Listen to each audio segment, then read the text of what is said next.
Imagine sitting down to dinner after a 12-hour day in the fields, your hands rough from the plow, your clothes stiff with dust, and the air outside filled with the smell of wet soil and smoke. There's no silverware, no plates, just a rough wooden bowl, a chunk of dark, heavy bread, and a spoon carved from ash wood.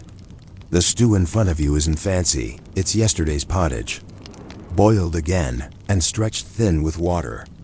This was dinner for millions of ordinary people in medieval Europe, farmers, laborers, and families who lived on the edge of hunger yet built the world we stand on today, tonight. We're going to step quietly into their world to see what the average medieval farmer really ate, how they cooked, how they survived the hungry months, and what their simple meal meant to them. So settle in, breathe slow, and let's travel back to a time when every bite was a small victory against the cold and the dark. What dinner looked like for the average medieval farmer. If you lived in a medieval village anywhere in Europe between the 9th and 14th centuries, your evening meal wouldn't have been something served on a silver platter or eaten with polished utensils. It would have been a simple, repetitive, and humble affair, one that reflected your social class, the season, and even the soil beneath your feet. Dinner, for the average medieval farmer, wasn't a moment of luxury or indulgence. It was a necessity. It was survival, calculated carefully between the yield of the land, the will of the weather, and the endurance of the human body. The medieval world was built around agriculture and peasants, who made up over 80% of Europe's population, were the beating heart of that system. They lived on small plots of land owned by lords or monasteries, growing food not just for themselves, but to meet taxes, tithes, and obligations. After long hours in the fields, often from sunrise to sunset, their final meal of the day was not a feast, but a reminder of the fragile line between hunger and sustenance. The structure of a peasant's day and diet, before discussing dinner specifically. It helps to understand how the day was structured. Medieval people didn't think in terms of breakfast, lunch, and dinner as we do now. Meals were tied to labor and daylight. In most parts of rural Europe, peasants ate two main meals, one mid-morning after several hours of work, often called dinner in contemporary terms, and another lighter meal in the evening after work ended, sometimes referred to as supper. For clarity, in this narrative, we'll treat dinner as the main evening meal, the meal most people today associate with the end of the day, though in the medieval mind, that term could vary. A farmer's diet revolved around what they could grow, what could be stored, and what was permitted by religion. Church rules dictated dozens of fasting days per year, when meat, dairy, and eggs were forbidden. This meant that, for large parts of the year, dinner for the average farmer was vegetarian. Whether they liked it or not, bread, the foundation of every meal. Bread was the cornerstone of medieval sustenance, both literally and symbolically. It was considered the food of life. For the peasant, however, the bread on the table was a far cry from the soft white loaves baked for lords and abbots. Peasant bread was made from whatever grains were locally available, usually rye, barley, or oats, sometimes mixed together. Wheat was rare and expensive. It didn't grow well in many northern soils and was often reserved for the wealthy. Rye was more common but could bring its own risks, particularly ergot, a toxic fungus that grew on damp rye grains and caused hallucinations, gangrene, or death. But when the choice was between possible illness and certain hunger, peasants took their chances. Bread was dense, dark, and hard, often baked only once a week in communal ovens. By the end of the week, it was tough enough to require soaking in broth or ale. At dinner, this bread might be cut into thick slices and used as a base for pottage or stew, soaking up whatever flavor the meal could offer. In some cases, the bread itself was the meal, eaten plain or rubbed with garlic, onions, or salt if those were available. Pottage, the peasant's daily stew. If there was one dish that defined medieval peasant life, it was pottage, a thick stew that was more of a category than a recipe. Made by boiling grains, vegetables, and sometimes scraps of meat or fish in a large pot over the fire. Pottage could be endlessly adapted based on what was available. A typical evening pottage for a farmer might include barley or oats as the base, thickened with peas, leeks, onions, cabbage, and perhaps a few herbs like parsley or thyme. If they were lucky, they might have a small piece of salted pork or a bone to lend flavor. Pottage was cooked slowly, sometimes left to simmer for hours while people worked in the fields.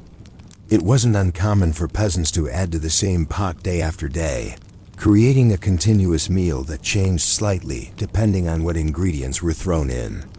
Some households referred to it as perpetual pottage, a stew that was never truly finished.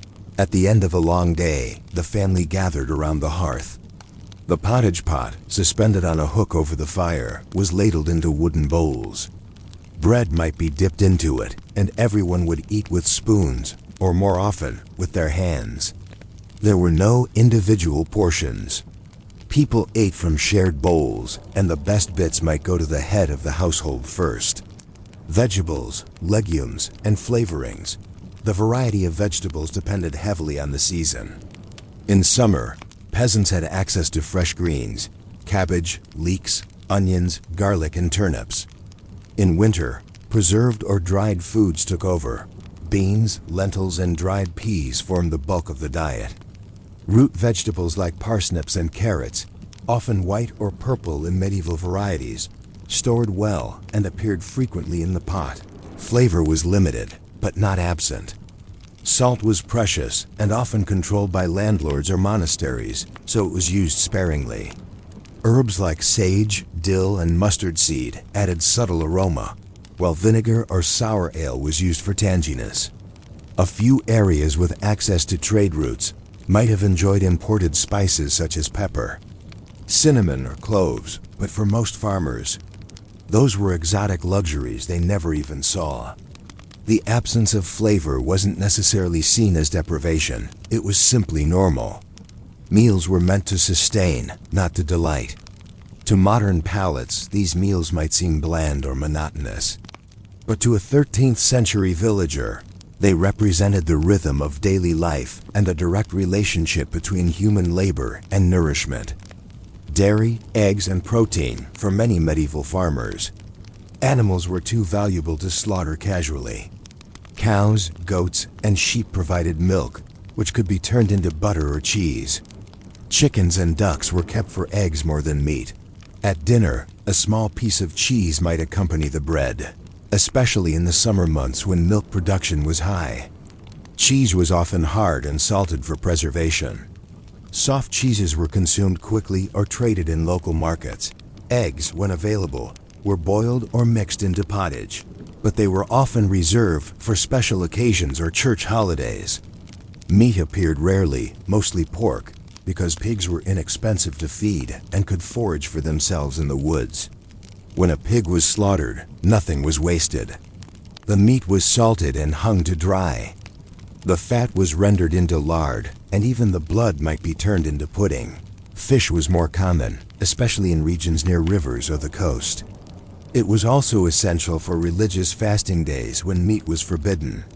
Salted herring, dried cod, or freshwater eels could appear in a farmer's dinner, though usually in small portions, stretched across several meals. Drinks and ale. Water, surprisingly, was not always the drink of choice. In many villages, water sources could be contaminated by human and animal waste, leading to illness. Instead, peasants drank ale, a weak fermented barley drink with a very low alcohol content, sometimes less than 1%. It provided hydration, calories, and a small amount of nutrition. Ale brewing was often done at home.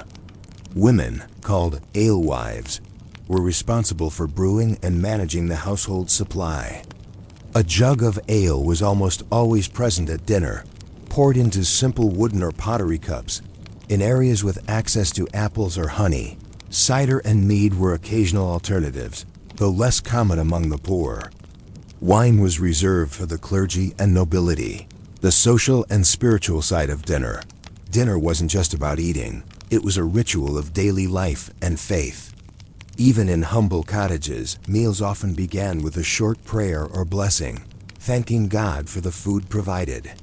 The church's influence extended deep into every mealtime decision: what could be eaten, when, and how much during Lent and other fasting periods. The absence of meat changed dinner routine significantly. The faithful substituted fish, vegetables, and oil in place of lard or butter. Even if the rules were hard to follow, they served as a reminder that food was both a gift and a test of obedience. Families often ate together around the hearth, sitting on stools or directly on benches. There were no tables in most peasant homes. Instead, people used flat boards laid across barrels or their knees. The atmosphere was informal, with conversation centered on the day's work, the harvest, and community news. For children, dinner was a time to listen rather than speak. For the elderly, it was a moment of quiet reflection. The pace was slow, and the food was shared equally, if modestly. Seasonal changes and scarcity. Dinner for a medieval farmer was rarely consistent. It changed with the seasons, the harvest, and sometimes sheer luck in summer. Fresh vegetables, herbs, and new grains provided variety and nutrition. The air smelled of baking bread and herbs drying in the rafters. By autumn, granaries filled with barley, rye, and oats. And the family enjoyed what might have been their best meals of the year: bread fresh from the oven, thick pottage, perhaps even a little meat. But winter was a different story. With the fields barren and the livestock penned, meals grew sparse. Dried peas, salted fish, and hard bread were the norm. Sometimes, peasants mixed sawdust or ground up acorns into flour to stretch their supplies. Hunger was never far away. A poor harvest or a prolonged storm could mean famine. In such times, dinner could dwindle to little more than thin gruel or boiled weeds. Chronic malnutrition was common, and many peasants lived their entire lives in a state of near hunger. Cooking tools and kitchen life. Peasant kitchens were simple, often just an open hearth in the middle of the room with a few basic utensils. Iron pots, wooden ladles, and clay bowls were precious possessions. Firewood was a valuable resource, so meals that could simmer for hours on low heat were ideal. Most cooking was done by women, who juggled field labor, child rearing, and household management. In many homes, the same fire used for cooking also provided warmth and light. The smell of smoke filled the house, clinging to clothes and hair. Dinner preparation was slow and laborious. Grinding grain by hand, fetching water, tending the fire, and cleaning afterward all took time. Yet for many families, this process created a rhythm of comfort and familiarity. Passed down through generations, community, and sharing. In small villages, food was often shared or traded among neighbors. If one family had more vegetables than another, had extra cheese or ale, an informal exchange might take place. Feasts and festivals also punctuated the year, offering rare moments when peasants could eat heartily, especially after a successful harvest or on religious holidays like Easter or Christmas. During these celebrations, dinner might include roast meat, fresh bread, pies, and even sweets like honey cakes. For most farmers, such abundance was fleeting, but it reminded them of the connection between their labor and the land's generosity. Nutritional reality, despite the hardship. The peasant diet was surprisingly balanced, heavy on fiber, low in fat, and mostly plant-based. Modern nutritionists would recognize it as a healthy, if monotonous, diet. However, the constant labor, exposure to weather, and lack of medical care meant that malnutrition, especially vitamin deficiencies, was common. Ironically, peasants often ate better during harvest months when fresh produce was plentiful, but they lost weight and strength through winter and spring. Chronic hunger was so normal that people adjusted their expectations. Fullness was a temporary luxury, dinner and dignity for the medieval farmer. Dinner was a moment of small dignity, the reassurance that the day's work had not been in vain. Even if it was only a bowl of pottage and a crust of bread, it represented survival, community, and faith. Unlike the nobles, who feasted on roasted venison and spiced wine, the peasant's meal was humble but honest, a reflection of a life grounded in the earth. Every bite was earned through sweat, every loaf tied to the rhythm of the seasons. Dinner wasn't simply about what was eaten, but what it meant. Endurance through hardship, gratitude for sustenance, and hope for tomorrow's harvest, a glimpse. At the table, if you could step into a peasant home at dinner time, perhaps in 13th century England or France, you'd see a small fire burning low, the air thick with the scent of wood smoke and onions. A woman stirs a pot of bubbling barley and cabbage, while her children tear pieces of coarse bread. The man of the house sets down his tools, washes his hands in a wooden bowl, and sits by the fire. There's a quiet rhythm to it all, a timeless repetition that defines rural life. The food is plain, the conversation sparse, but the moment is sacred in its own way. Tomorrow will bring the same chores, the same fatigue, and the same dinner. Yet there's comfort in the familiarity of it all, the meaning of a meal, dinner. For the medieval farmer was never about indulgence or pleasure. It was a practical solution to survival, shaped by land, labor, and faith. Every dish told a story of scarcity and adaptation, of human endurance across centuries. And though the flavors were simple, they carried the weight of meaning. Bread was more than food. It was life. Pottage was more than stew. It was resilience. The ale was more than drink. It was a shared comfort against the cold and dark. To eat was to endure. And to endure was to live another day in a world that demanded everything just to stay alive. And that was dinner for the average medieval farmer. Plain, honest, and quietly beautiful in its simplicity. It's strange to think that so many lives, so many generations, were built around meals like that.